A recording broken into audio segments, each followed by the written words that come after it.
बिहार की राजनीति में भारतीय जनता पार्टी के कोर वोटर कहे जाने वाले स्वर्ण वोटरों की सेंधमारी में महागठबंधन की तमाम पार्टियां बीते कुछ सालों से लगी हुई है और सफलता भी देखने को मिलती है। बात अगर 2020 की विधानसभा चुनाव की कर ली जाए या फिर उसके बाद बाई इलेक्शन हो या एमएलसी का चुनाव हो, जिस प्रकार से महागठबंधन ने स्वर्ण जातियों को ज्यादा मौका दिया और एक माहौल महागठबंधन और आरजेडी के पक्ष में बना कि अब स्वर्ण जाति के वोटरों में महागठबंधन की पार्टियां सेंधमारी करने लगी है। और अब इसी बीच कांग्रेस ने बड़ा दांव खेलते हुए भूमिहार और ब्राह्मणों को बड़ी जिम्मेदारी दे दी है। देखिए, कांग्रेस ने बिहार के नवनियुक्त जिलाध्यक्षों की सूची जारी कर दी। उनमें करीब 50% ब्राह्मण और भूमिहार जाति से है। कुल 39 जिलाध्यक्षों में से करीब 66% अग्रणी जातियों में से। कांग्रेस के राष्ट्रीय अध्यक्ष मल्लिकार्जुन खड़गे ने बिहार कांग्रेस के 39 जिलाध्यक्षों की नियुक्त किया है। इसमें से 11 भूमिहार, 8 ब्राह्मण, 6 राजपूत,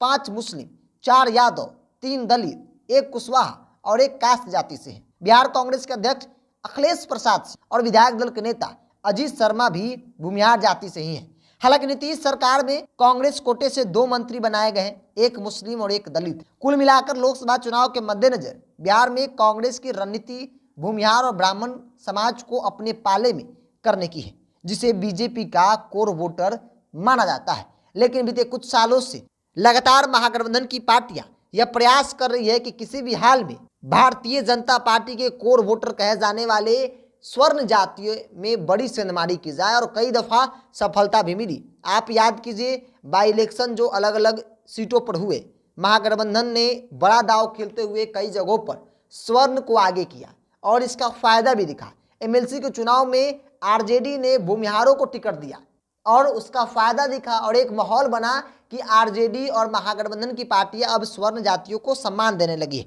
इसी बीच आनंद मोहन की रिहाई नीतीश सरकार ने कराई, जिसके बाद भारतीय जनता पार्टी असमंजस में हो गई है। विरोध भी करे तो कैसे करे। हालांकि कुछ नेता विरोध कर रहे हैं, लेकिन इसका खामियाजा भी भुगतना पड़ सकता है, ऐसा कहा जा रहा है। आपको बता दें कि राजपूतों के सबसे बड़े नेता के तौर पर आनंद मोहन की पहचान है और सिर्फ राजपूत ही नहीं बल्कि स्वर्ण वोटरों पर उनकी अच्छी खासी पकड़ मानी जाती थी। एक जमाने में स्वर्णों के नेता कहलाते थे, लेकिन आज की तारीख में राजपूतों में उनकी अच्छी खासी पकड़ है और तमाम रणनीति महागठबंधन की इसी पर है कि किसी भी हाल में भारतीय जनता पार्टी के जो कोर वोटर स्वर्ण है उन्हें बड़ी सेंधमारी करते हुए अपने पाले में किया जाए।